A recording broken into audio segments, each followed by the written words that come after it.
Hola, mi nombre es Marisol Vigas Castillo y me da mucho gusto que me acompañes en este episodio.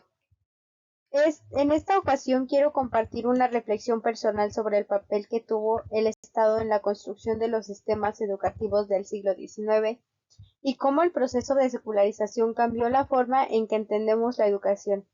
Al revisar este tema comprendí que muchas cosas que hoy vemos como normales, como la educación pública gratuita y laica, son resultados de luchas, decisiones políticas y transformaciones sociales profundas.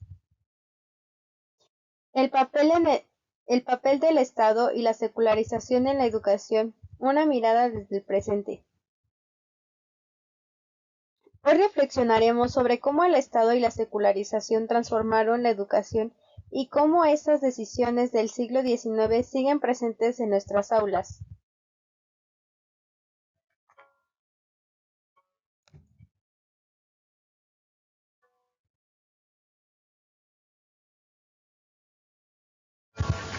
La construcción del Estado Nacional y la educación. En el siglo XIX, después del proceso de independencia y cambios políticos, los países comenzaron a consolidarse como estados nacionales. El Estado necesitaba formar ciudadanos que compartieran una identidad común, que conocieran las leyes y que participaran en la vida pública. Aquí en donde la educación tomó un papel central. Desde mi perspectiva, la escuela no solo enseñaba a leer y a escribir, sino que también transmitía valores, símbolos patrios y una idea de nación. El Estado entendió que educar era una forma de organizar la sociedad y de construir un futuro común. Por eso asumió la responsabilidad de crear sistemas educativos públicos obligatorios y organizados bajo leyes nacionales.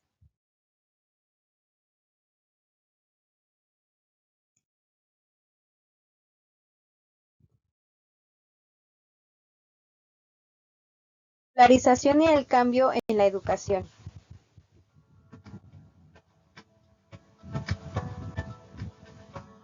Otros aspectos clave fue la secularización, es decir, la separación entre la Iglesia y el Estado en asuntos públicos como la educación. Durante mucho tiempo, la enseñanza estuvo en manos de instituciones religiosas. Sin embargo, en el siglo XIX, el Estado decidió que la educación debía ser laica. Reflexionando sobre esto, entiendo que la educación laica no significa eliminar la religión, sino que garantiza que la escuela pública sea un espacio donde todas las personas puedan convivir, sin que una creencia específica domine. Este cambio permitió que se fortaleciera la enseñanza científica y el pensamiento crítico. También ayudó a que la educación respondiera a intereses sociales más amplios y no solo religiosos.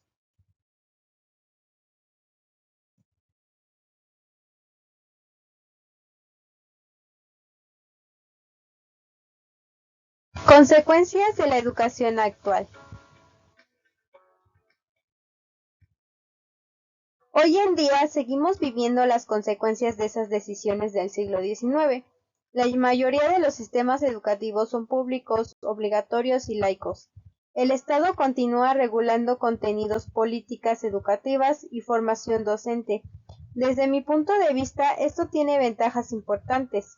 ¿Cómo garantizar el acceso a la educación para la mayoría de la población? Pero también implica desafíos, adaptarse a la diversidad cultural, promover inclusiones y responder a los cambios tecnológicos.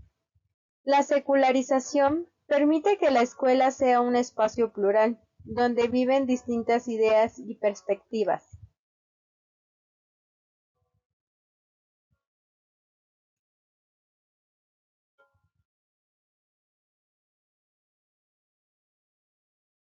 Capitulación.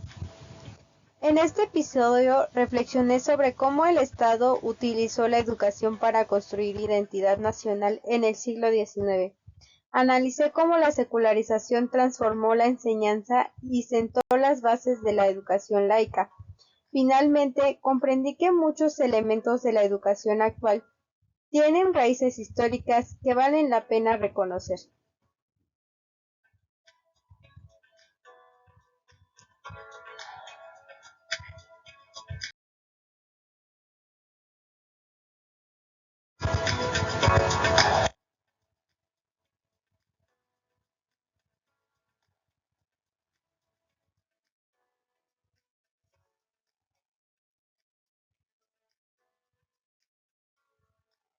Conclusión. Al reflexionar sobre la educación del siglo XIX, me doy cuenta de muchas cosas que hoy considero normales, como la educación pública, obligatoria y laica, son resultados de decisiones históricas muy importantes. El papel del Estado y el proceso de secularización transformaron la escuela en un espacio pensado para formar ciudadanos y construir una identidad nacional. Desde mi punto de vista, esas transformaciones siguen influyendo de nuestra educación. Aunque hoy enfrentamos nuevos retos como la inclusión y la tecnología, las bases que se establecieron en ese siglo continúan siguiendo funcionamientos de nuestros sistemas educativos. Comprender el proceso me ayuda a valorar la educación que tenemos y a pensar de cómo podemos mejorarla para el futuro.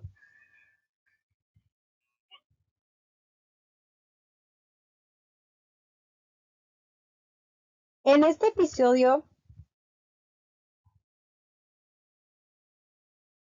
creo que entender la historia de la educación nos ayudará a valorar lo que tenemos hoy y a cuestionarnos cómo podemos mejorarla. Gracias por escucharme y acompañarme en esta reflexión. Hasta pronto.